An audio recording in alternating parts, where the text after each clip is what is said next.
Welcome to the Ordinary Extraordinary Cemetery, where every death had a life and every life had a story. My name is Jennie Johnson. Hello, and I'm Diane Hartshorn. Welcome back, Diane. Oh, thank you. We missed you last week, but I'm glad you had a fabulous trip, and we will actually check in with you next week when we record on some details from your trip. Yep. I did see that you got to visit with Epic Preservation while you were back east, so that was pretty cool. Oh my God. Yeah, they're a hoot. My kids even loved Rachel and good. Josh. So it was fun. It was a lot of fun. Yeah. And if listeners remember, we had Rachel on last month before, fairly recently. We talked with Rachel and how that particular preservation company even got started. So I'm glad you got a chance to go out there and visit. Before we get into today's episode and introduce our guest, first, happy 4th of July, because this episode is airing on the 4th. So if you are our American listeners, happy 4th. We hope you enjoy celebrating the day. Make sure you're having a safe day.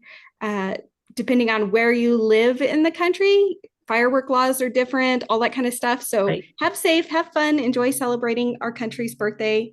And one other reminder before we get into our episode today, here in Colorado at Evergreen Cemetery, we have a 48-state tour. Thank you.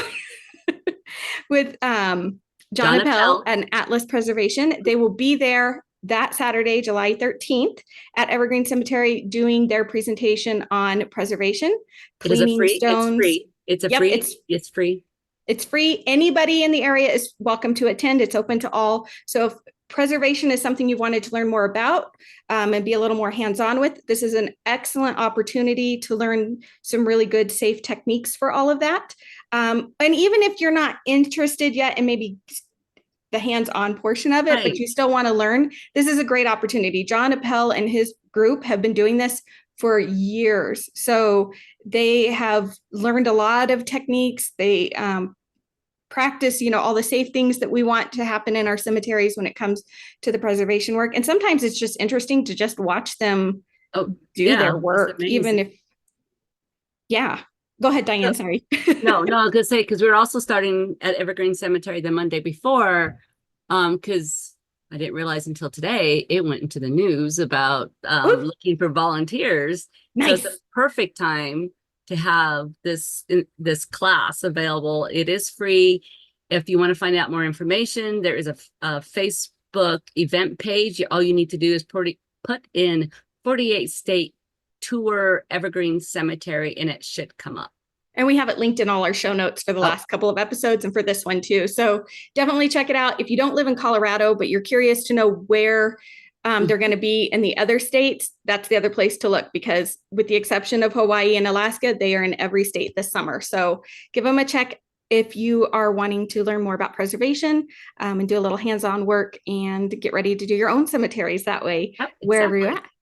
So because this week we get to celebrate our country's birthday, we thought it was most appropriate for this week's guest, who wrote a book all about his adventures starting as a young boy all the way through college, actually. So, I mean, he spent years doing this, but he managed to visit every presidential grave and vice presidential grave.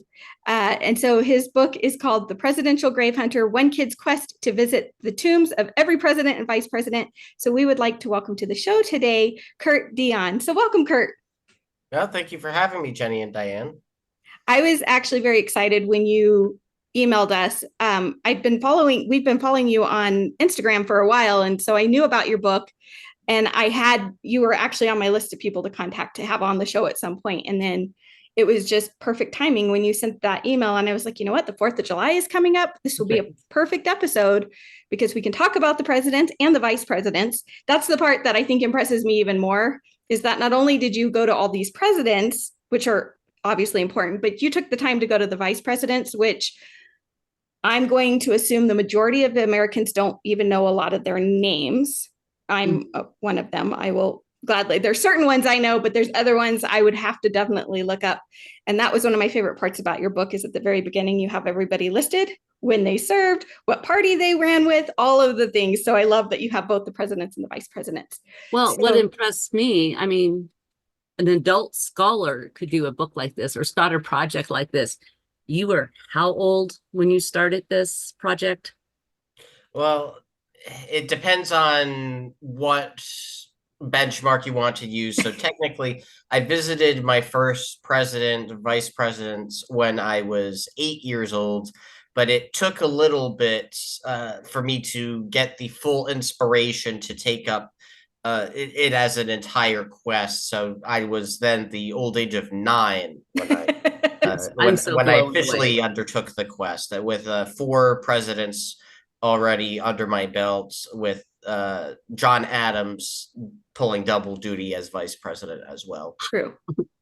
So let's kind of go back to the beginning. And just so our listeners know, do you mind if I give away your age on the air, Kurt? Do you mind? No, not at all. Okay. So Kurt is 29 now.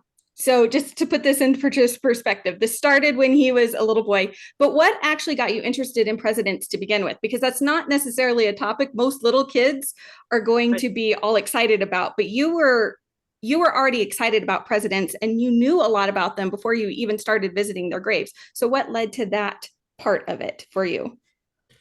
So I was 7 years old, and I was I guess a second grader at Hope Highlands Elementary School in Cranston, Rhode Island, and my mother ordered me a book called "So You Want to Be President," authored by Judith St. George and illustrated by David Small. She ordered it for me from a Scholastic Book Fair's order form that I had been sent home from school, and I just really took to the book. Once I eventually picked it up, I was reticent at first. I was like, why did she get me this book? But once I picked it up, I loved it. All the different illustrations and the anecdotes that David Small and Judith St. George threw at me, that made it really seem like these presidents, these figures who led the country, were really human, and they had annoying siblings. And, somebody threw lettuce or cabbage head at Taft, and John Quincy Adams liked to go swimming, albeit nude, in the Potomac River, and I took lessons at the YMCA, so it just really related in that way. So that really made me interested in the presidents. Then we went to a handful of different sites. My uncle Craig took me to the Adams National Historical Park in Quincy, Massachusetts, where he lived at the time. And next to the park is the United First Parish Church, where the 2 Adams presidents and Adams first ladies are interred in the basement. We went to that. Then came down to Washington, D.C., where my family, so both my parents and my younger sister Olivia and I, we went to a bunch of the different historic sites, the monuments, the Smithsonian, across the river into Virginia, Arlington National Cemetery, Mount Vernon, down near Alexandria. And I was really starting to like visiting some of these places that related to the people that I was reading about in these books, such as "So You Want to Be President." And it kind of snowballed, just kept snowballing until my father, Paul, a few months later, December 2003, he was channel surfing, stumbled upon a re-airing of a book talk on C-SPAN with presidential historian Richard Norton Smith and C-SPAN founder and CEO Brian Lamb. They were talking about the book "Who's Buried in Grant's Tomb," which was a guide to going to all the different presidential grave sites. And I didn't watch the program, but my father told me about it afterward. And I looked up at him and I said, "Can we do that?" And he said, "Do what?" He said, "Go to every presidential burial site." And that was the start of an interesting quest. I think it made for an incredible childhood, though. Yes, exactly. Everyone needs to have a cheerleader and a support person like that in their lives. You are so blessed to have parents like that. That is so cool. Yes, and I always have to make a special note to point out my mother, Lynn, who was just as supportive and was primarily also the primary financial support of the situation, but because she was working a more traditional job, my father was at the tail end of his own business and then was into unemployed territory, that he had more the flexibility to Mhm. take me to these places, but my mother was just as supportive in different ways, just ways that don't lend to as many anecdotes in the book, of course.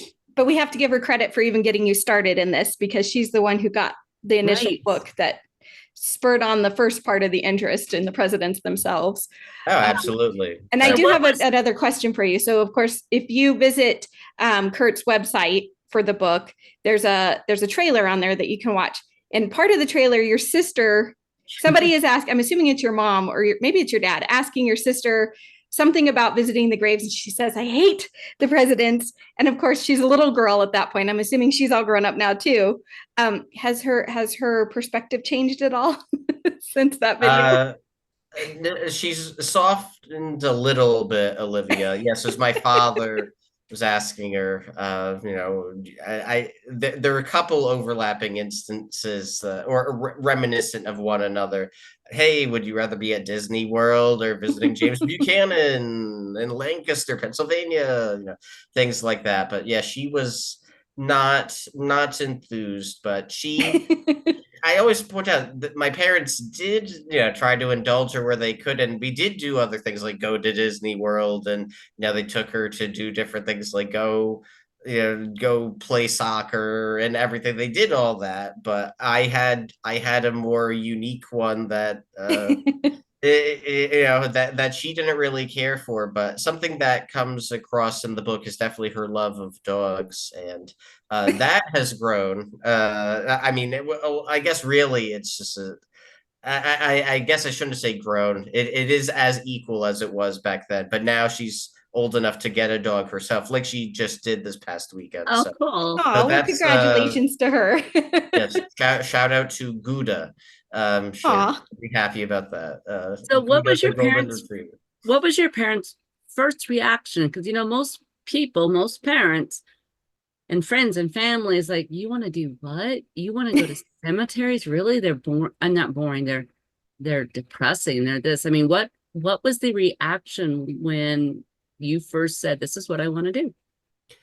My dad said, "All right, well, I guess I'm gonna go on the internet and try to see where they all are." Actually, so just that night, I was getting ready for bed afterward, and then he called me back down, and he found this guy's website. It's a website that's no longer around. It was called the Traveling Tigers, and this guy, who I think later changed his name, but he was going by Dave at the time, and Dave went to all the different graves, largely in the 80s and 90s. So there's Franklin Pierce's grave in Concord, New Hampshire, and there's Lincoln's towering tomb in Springfield, Illinois. And so that night he was already like, all right, let's see where they all are, supplementing the knowledge that he got during watching the book talk re-airing. So that was his reaction. My mother, I don't exactly know. I guess she was just, very supportive Mhm. too, as Yeah, as well. So, yeah, that's I mean, and I mean that's so within cool. the next year, went on a few trips, and she was on one of them when we went to New York City for Ulysses S. Grant and First Lady Julia Grant, Long Island, Oyster Bay. Theodore and Edith Roosevelt, their grave is actually on the cover of my book, Presidential Grave mhm. Hunter. And then up to the Hudson Valley, to Hyde Park, where Franklin and Eleanor Mm. Roosevelt are. So she was on those trips, and made it in a number of other trips that made it into the book as Good. well. But so I guess she was, I can't say initial immediate reaction, but was definitely on board and supporting me in my passion. It's so cool. That is just so. Well, and I love that, really it was a supplement to your education, right? Because you're learning about your American, because there's more than just the presidents themselves. You're learning American history as you go, because it's under their leadership at the different time periods and what else was going on that, you pick all that up going to their graves and you've read the book. And then I'm sure it led you as you got older to read additional books about all of these presidents and vice presidents. Um, I love that you included the vice presidents as well, because again, they kind of get left out of history unless they did something really significant, be it bad or good. A lot of times our poor vice presidents kind of get forgotten because they weren't in charge. They were there to be in charge in case they had to, which has only happened a few times in history. So you remember the first ladies, but that's right. Yeah. That's a good point. It's like most of the vice presidents you don't remember. So that is really, yeah. And I'm still technically missing a couple first ladies, so that's why I didn't. I mean, the title was long enough anyway, and, of the book, but I'm still missing a few because when I visited Ronald Reagan, it was 2008, and Nancy Reagan was still alive, and I've not made a return trip yet, and I'm also missing Ellen Wilson, who was down in the state of Georgia, the first Mrs. Wilson. And it was only last year actually that I just got Betty Ford returning to the Gerald Ford Museum in Grand Rapids, because it was the same situation the first time I visited President Ford. She was still alive. And then, of course, if you diverge into more of the weren't spouses of the presidents, but were still first ladies or White House hostesses, then I still have a few additional others like Rose Cleveland, Grover Cleveland's sister, who was hostess before he wed Frances Cleveland. She's buried over in Italy, so that's the toughest first lady or White House hostess, however you want to categorize and parse it. The toughest one to get, I'd say. That's okay. That can be a separate book where, once you've managed to get to all of them, and we'll be more than happy to read about all the ladies of the White House that would be cool. were there over the years, because being a woman, I personally enjoy women's stories the best, but that's because they don't always get as told as often. So you can do that in the future. It'll be fine. And that way it doesn't, since you already had a long title for this one, you could do it for a new book. Of course, a lot of the first ladies are mentioned to a degree in this book, because most of them are next to it's not all of them, but most. So one of the best parts of your book, or one of the best things about your book, is you talk about who these presidents and vice presidents were, the things that they did during their administration. But you add a lot of humor to it. And of course, you add a lot of the anecdotes of the things that you and your dad especially did sometimes to even get to certain graves, because they're not all, a lot of them are where the public can get to them, but not all of them are easy to access, or are not available to the public on a regular basis either. And you managed to do all of that, even through an act of God in one case, which I loved. Of all of those adventures, because again, you started as a young boy and this continued all the way through college for you, and making these trips on vacations and whenever you guys could squeeze them in, what is your favorite adventure? Well, that's a good one. Which might be hard because there's a lot of really good ones. So I can't even pick a favorite one, but you have some really good ones. That's right. I think Diane added there, that's in the book, the little at the end, which is true, because I think my favorite adventure, because it came after these, was not in the book, because that might be the sequel book. There we go. So, but my favorite one that was in the book, one that was a really formative trip for me, just had its 20th anniversary last month, was when I was 9 years old. President Reagan died, and my parents asked me if I wanted to go see him lie in state. This was June 2004. Yep. The last president to die before him had been Richard Nixon. April 1994. I wasn't born yet, and Nixon had eschewed the pomp and circumstance of a Washington funeral anyway. So the last president that had a ceremonies, a state funeral, lying in state, and the Capitol Rotunda was Lyndon Johnson in 1973. So I was like, Wow. all right, what little I knew about all that information that I just conveyed. It's like, oh yeah, I definitely want to go down and the 400 miles and see President Reagan lie in state. And then the very next day, the Sunday, my father broke his arm Oh playing no. football. So then how is he going to drive me down there? It's like my Oh mother had no. to work at the VA hospital. I was going to have to be taken out of school anyway.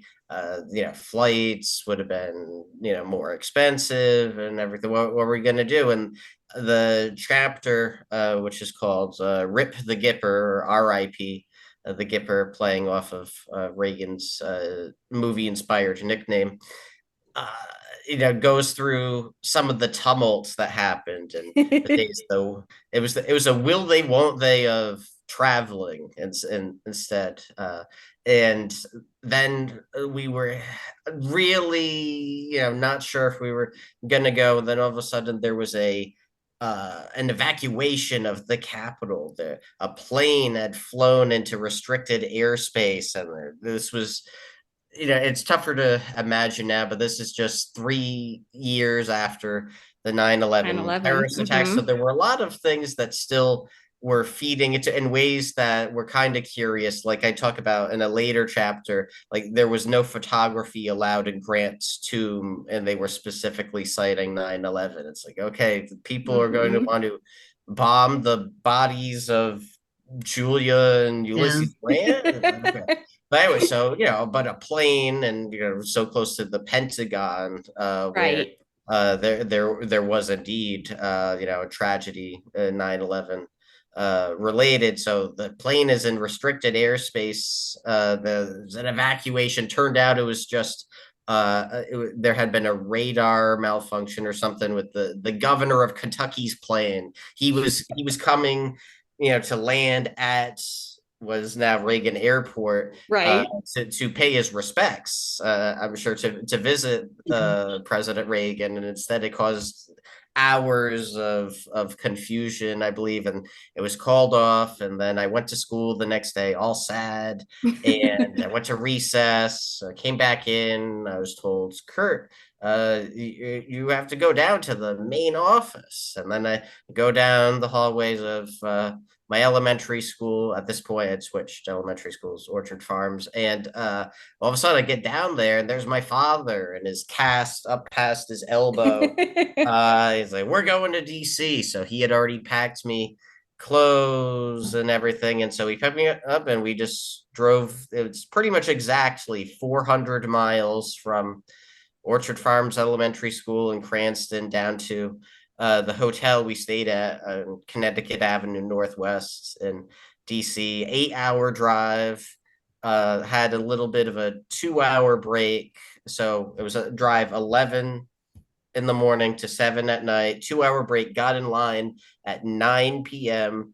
And we waited in line. The humidity, the brood tents, cicadas that come out every Oh, 17 years were all over the place. It was so oppressively hot and humid. And we waited in line 5 hours until 2 in the morning, pretty much right on the dot. And we got into the Capitol Rotunda. And I just remember all that so vividly.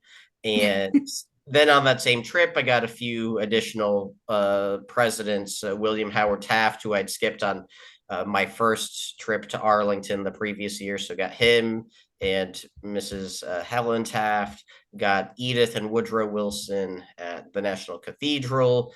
We had seen Ford's Theater, which had been closed the year before during our family visit. And then on our way up back to Rhode Island, got Francis and Grover Cleveland in Princeton, New Jersey, along with Vice President Aaron Burr, who's in that same cemetery. So that was a trip that, I just, my father there with his casts, the broken arm cast up past the elbow, my hero there coming to, save the day. And driving down the 400 miles with one arm, changing the radio station. So therefore, at that point, had was like driving with his knees a moment. Like I Uh-huh. lived though, and that's one that just really stands out to me as just Yeah. kind of really emblematic of our father son relationship and the different kinds of adventures we had. The dedication to make the 8 hour Dedication. drive Hmm. with very few stops, and then to stand in line for over 5 hours so that you could actually do this. Like from an adult perspective, I'm just thinking how exhausted I would be doing that. And yet I know if it were my kid, I'd probably do the same thing. But like, I can understand why he would be your hero at that moment. Yeah. Also, my favorite part of that story, though, is how disappointed you were when you thought you weren't going to be able to go to this viewing. Like, how many little kids get disappointed when they can't go to a viewing? No. I mean, yes, it was a president, but still, it's just one of those things like you were just kind of crushed that you didn't think this trip was going to happen. And then it did. So that was really cool. I Yeah, remember I was watching it. I remember watching it, and we made our kids come out to watch it.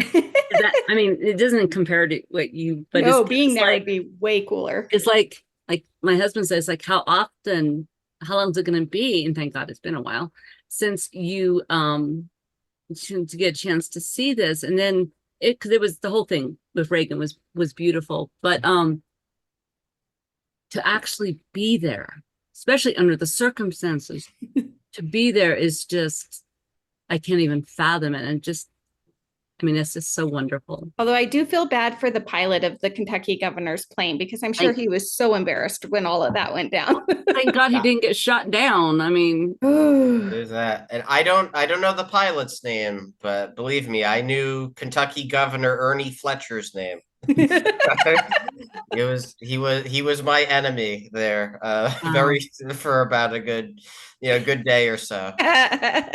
When you thought you weren't going to go because of his plane. Yeah. Yeah. Right. I'm glad it was an instrument malfunction and not maybe a human malfunction in this case, but still, that poor pilot probably was just, like you said, because it was only a few years after 9/11 had happened. So we, as a country, were definitely more diligent about where our planes were at in the sky for a long time.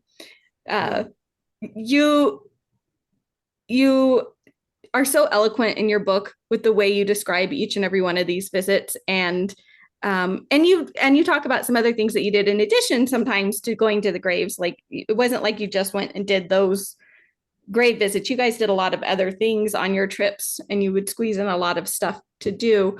But you do mention in the epilogue that there were things, of course, and this is any book anybody ever writes, you have to go through an editing process and you have to decide what's appropriate to include, what's too much, taking things out. And so you do mention a couple of things in the epilogue that you had to leave out, either for clarity or for time, or whatever it was. I'm very curious about the story that you mentioned about the criminal being chased by a nun on a 3-wheeled tractor. Wow. I You really, couldn't this make has that nothing to up. do with the president, but I want to know more about this story and what was going on. This was in Missouri, I think. You guys were in Missouri? Yeah, so my father and I were down in Independence, Missouri, visiting President Harry Truman and First Lady Bess Truman in August 2009. So I was 14, almost 15, and it was just something that it's one of those things that just adds a little spice and flavor to the trip, but again, for narrative flow, because it didn't involve us or anything per se. It's like I just had to cut it, but I thought, you know what, this is a good random wacky thing to throw Yeah. in the end of the book where they go, what on earth? So I remember being there at the Best Western in Independence and seeing on the news, either the TV or the internet, some form of media, that there had been a young criminal of some kind, and he had stolen or he had robbed like the convent or something like that And because I wasn't fully prepared for this, I'm not. Don't quote me on all of No, these no. details. I meant to go look this story up after I read that, and I totally forgot. So whatever you can remember that's fine. Right. So something happened. So they were chasing him through a field. So these two nuns, I believe, were chasing him on an ATV or a three-wheeled tractor or something through the fields and caught him or something. And it was just one of those things where you're like, all right, this is maybe not exactly things that typically happen up in Cranston, Rhode Island, but the nuns, the vigilante nuns, Vigilante nuns. They were gonna none They of were that. going to get their convent things back. Yeah. They were. It just lends itself to like a very comical moment in your head, like an old TV show or something where you just are trying to picture a nun on a tractor chasing down a kid. Yeah, because Right. I'm picturing nuns and the habits blowing behind them, even though nuns don't wear habits anymore unless they're Oh no, they were wearing habits. okay. So They blowing were. I behind remember. them. I remember video from. Again, it was either on the news or it was. I saw an article from the internet that included the news clip. No, they were nuns, probably 50, 60, 70, somewhere in that realm, and they were wearing habits. They were. It Oh was. my It was. It goodness. was. It was. It was the flying nun. It was the driving nun. I love that so much. It's not the criminal act, but the Right. the whole the funny part of it, and the fact that you just happened to be in the same town at the same town time that all of that was happening. Right. So it's just the stuff like that again does it just spices up the story a little bit in the real life part of it, but in the book I had to decide, is I'll just tease that at the end. Now, I'll have to ask, even though you started your adventures about the age of 8, when did you start writing the book? And if you've already asked that, I apologize. So I started writing the book. I wrote the very first words July 2016. So I was 21 at the time. Wow. And yeah, so about eight years ago. And what happened was it was the anniversary of when I met Hillary Clinton. I met her July 2014 at a Sam's Club in Seekonk, Massachusetts. all the And places to meet yes, and someone. and that's exactly right. And so it was the anniversary of that, and it happened to be that very day, 2 years later, that she officially got the nomination to become the first woman to get a major political party's nomination to be president of the United States. And people had told me for years, "Oh, you should write a book. You should write a book." A professor of mine from college, Sam Grabell, was somebody who had advocated for you should write a book, and I thought, well, you know what, this is a history making moment. We'll see if more history is made or not. It wasn't, but I thought, maybe that's what I'll do. So I started writing a little bit of the book and that encounter, and then in the narrative flow of the book, I decided eventually, even though I think it's a good chapter, it's entertaining, like you said, Sam's Club of all places, where I could have talked about how for protection they had all these walls of water bottle packs. I mean, you think about it, it's the plastic, the water, it'd be fairly thick, Yep. for protection. So It'd be enough of a interesting. warning at least to like probably move her out of the way if they needed to. Right, exactly. So, and I think it all made for an interesting account, but then I decided with the narrative flow of what I was doing, it didn't match exactly. So, had I absolutely finished all the first ladies, because again, few were in other places, and I included that, then maybe I could have included that as well. But I felt also eventually ended up self-publishing because all the different agencies, they were like, we like history, we like travel, we like memoir, we don't know exactly how to Right. sell or market a combination thereof. 50 different agencies, and I ended up, self-publishing. So I could make the editorial decisions, but I made the tough decision that, this will have to wait for another time, Like I said, the ordinary, follow-up book, yeah, or just recounted on the Ordinary Extraordinary Cemetery podcast. which we love. We love that story. Of all the graves you visited, which one is your favorite? President or vice president, or maybe one of each? So my favorite, it's been 19 years since I've seen it, but just so vivid in my mind, the James A. Garfield Memorial at Lakeview Cemetery in Cleveland, Ohio. It's the final resting place of President Garfield, who was assassinated in Right. 1881, as well as First Lady Lucretia Rudolph Garfield. And it's 180 feet tall. It's got Berea sandstone is the primary material that it's made out of. It's got terracotta sculptures and gargoyles, an Italian marble statue that's larger than life, and mosaics and murals and a chandelier and different, tiers, decks. And you go into the basement crypt, and a lot of presidents are in sarcophagi, stone coffin Right. containers. Some are, a lot of them buried in the actual ground. One, I believe, William Henry Harrison's the only one who's in a wall slot or niche, but James Garfield's and Lucretia Garfield's, only ones who the caskets are just out there. They're just laid out on these biers, and if you actually flipped up open the casket, lids. you would see whatever is left in there at this point from 1881 and 1918, I believe it was, that Mrs. Garfield's died. So, but they're just out there, and it was just really, now if you, whether or not you agree that this should have happened, was this a good way to spend money or whatever, but it's beautiful and very Victorian. I was going to say era. it's the Victorian opulence that was so prevalent at the time for anybody who had the money to do it. So, Well, and plus he was assassinated, so they probably would have went above and beyond with the monument because of that, I bet, as well, too.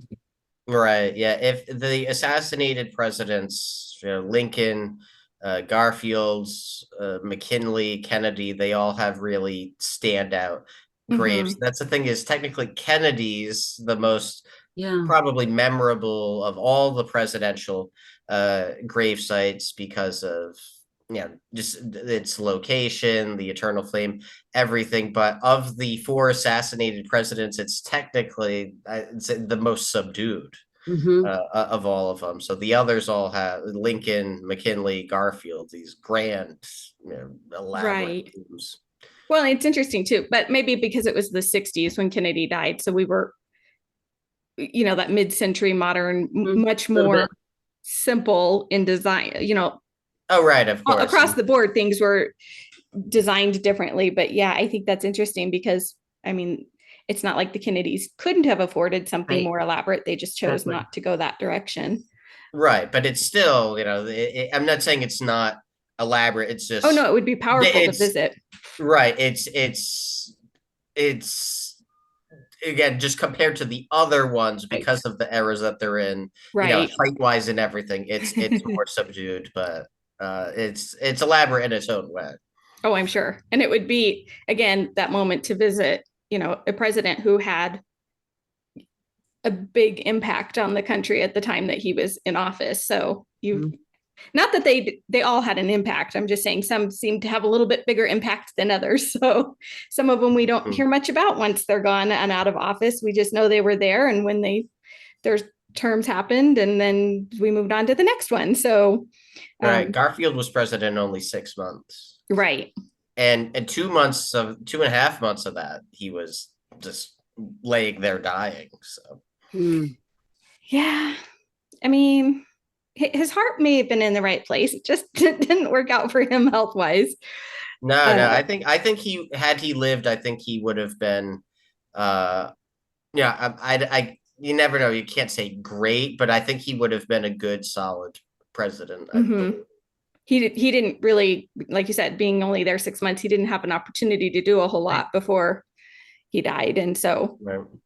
we know his name, but yeah, he didn't get a chance to do anything significant because it just didn't happen for him. So But his biggest legacy is being the namesake of James Garfield Davis, who was then the namesake of Garfield the cat. So it just he did have a bizarre Oh. impact and legacy. and Garfield the cat is a very beloved figure in pop culture history. So Right. you I know, love Garfield. it trickled down some way or other. I like it. It'd be interesting to know if he liked lasagna, just like the cat, but I have no idea. I can tell you from following the ever great and funny James Garfield National Historical Site social media. I can tell you that they are very tired of answering that. I wouldn't Whether or I not he wouldn't likes doubt it lasagna or not. So don't ask Todd Arrington and the folks at Garfield site. if he liked lasagna. I didn't watch a lot of TV growing up and a lot of cartoons. That's what I can remember the most about Garfield was that he ate lasagna all the time. The rest of it, I don't really know, but that's just me. So all of this presidential traveling and learning about all these sites and all your adventures, this led you to actually become a history major. And you say a really good thing. I think it's at the very beginning of your book. You talk about making history come to something about making history come alive. And that's why these trips were so significant to you, because this was a way to, as a kid, it really did help you make history come alive and make connections with these men who had been, in most cases, long dead by the time you got to their graves, because they were 100 or more years old in the grave. So as a history major and going into it, how do you, besides writing your book about your presidents, what do you do now that helps to bring this history to life for others now? So so I went and got my bachelor's in history from Bryant University in Rhode Island in 2016. In 2019, I graduated with my master's in history from the University of Massachusetts, Boston, along the public history track, and so which is best described as, I suppose, history taught outside of a classroom setting. And that's what I'm doing now. I'm an education specialist at Historic Congressional Cemetery in Oh. Washington, D.C., a cemetery that I first came to in November 2011 at 17 years old on my quest that we're talking about, because it's the final resting place of Vice President Elbridge Gerry. In fact, I'm actually, because I decided not risking anything with traffic, and so I'm actually recording right now at work at Congressional Cemetery. I love it. After long after my shift is ended, I just decided to hang out here because I like it that much, and it was good and quiet. Other than you said that you can't hear the couple dogs that were barking in the background. So. Nope, we haven't picked up on them. I think that's awesome that you were able to take all of that stuff that you were doing as a kid and now it's become a career for you, and that you can continue to educate the public in a different scenario, not in the classroom. Not that the classroom's bad. I'm not opposed to the classroom either, but sometimes when you're trying to really get history to sink in, you need to be somewhere other than a classroom. And to have you doing this in the cemetery, where one of our vice presidents is buried, in addition to a whole bunch of other history that pertains to our country, I think that's fabulous that you get that opportunity to do all of that. Well, and just think of how many young boys and young girls you are inspiring with your own story and just doing this, because you can bring a different element to your programs than to say any I don't say normal, but any regular history major. So I mean, you're going to have an influence on generations of future historians.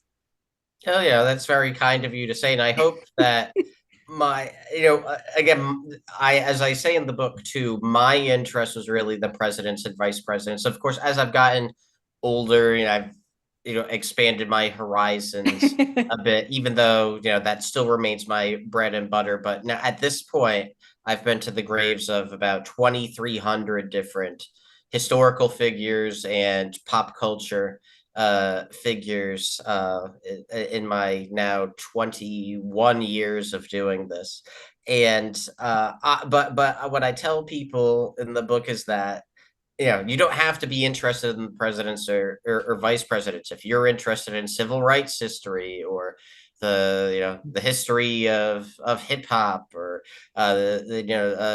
history of certain science field or whatnot, I encourage people to go to the graves of the people related to those different avenues, or the sites where the history was made. Oh, this is where the laboratory was that this happened, or whatever it is. So I'm just really encouraging people to follow whatever their interest is, to go and try to do this extra learning element, the hands-on history. So if I'm always loving to talk to people who have that same interest, that really overlaps with my own. But I just like hearing what other people are passionate about and how they're pursuing it as well. So it's I hope that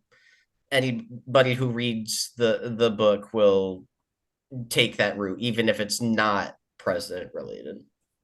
It reminds me of Sharon Pica and her book, Women Writers of Virginia. She went to tons more than are featured in the book, because again, like you, she had to take some out, but she developed an interest after visiting VC Andrews' grave in wanting to visit all these other women writers who were from Virginia, and went to all their grave sites and wrote about them. And some of them are writers that were very popular in their day and then kind of became obscure later. But it was that same sort of passion in her for literature and reading and stuff. And she started visiting those graves. And so this is the same thing. And I absolutely love it.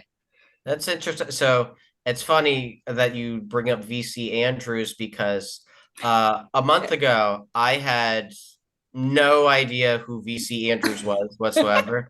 And then I was just down at a conference down in Virginia Beach, the Virginia Cemetery Association. I presented on behalf of the cemetery. And, I always if I'm on the road, I'm trying to tie in, what historic site or random roadside marker or grave is around here. So I also now visit the graves of all the members of the Pro Football Hall of Fame. And I was in, I think it's Portsmouth, down there, and I'm trying to track down Ace Parker, inductee of the Pro Football Hall of Fame, and the GPS on Find a Grave was wrong, and it led me to this interesting looking grave with a book on top of it. And I thought, this person, I'm seeing a lot here. I bet you this person is listed as famous on Find a Grave, and sure enough, it was Virginia C. Andrews. And so her page is actually the one I just most recently completed on my website. So learned a bit about her, that was Flowers in the Attic and all that. Yep. That was going not a to coincidence. guess her books probably weren't the type you were reading growing up. So. No, not exactly. And even today, other than comic books, I've been tending to stay the last few years with the nonfiction, because I was like, I'll still never read all the nonfiction that I want. But yeah, but it's still all the same, even if I never read one of her books, it was interesting to just literally randomly stumble upon her It wasn't and learn random. a different kind of history. Yeah. So, and just trying to broaden my horizons at least a little bit in there. So No, when that stuff happens, that is not random at all. You were meant to find her like that, or find her in that way. There we go. That sounds better. And then that just might, yeah, it's beginning something. You just don't know what it is yet. So before we go, and you totally don't have to answer this, or you can think about how you want to answer this for a second. But as somebody who has studied all of our presidents and vice presidents. We have an election this year. We have, and it's been very contentious, as we all know, in the press. Yeah. But this is not the first election that's had this kind of contention historically. There have been many very contentious elections and many presidents who have won and lost, or candidates who have lost. And yet we always do manage to come out on the other side somehow. So if you could give advice to our candidates, our current candidates, both of them together, what would your advice be for either continuing the presidency or resuming the presidency, depending on who would win this one? What would your advice be from your historical perspective of all these other presidents that you've studied? Drop out. That was quick. Didn't take much time to think of that. I love that. I just thought, you've read all of them. And like I said, I definitely don't know nearly as much as you do on the history of it. But the more that we've done our work on the podcast, the more I've learned about certain presidents that I really didn't know much about. And sometimes I read about those elections and I'm like, holy cow. And I'm always impressed, though, as a country, we always figure it out somehow. It might take a few years sometimes. I mean, we had an entire civil war that took a while to get through and reconstruct our whole country through. But I feel like at some point we'll come out on the other side somehow, one way or the other. Well, when you mentioned the Civil War this week, well, when this comes out is 4th of July weekend. It's also the anniversary of Gettysburg.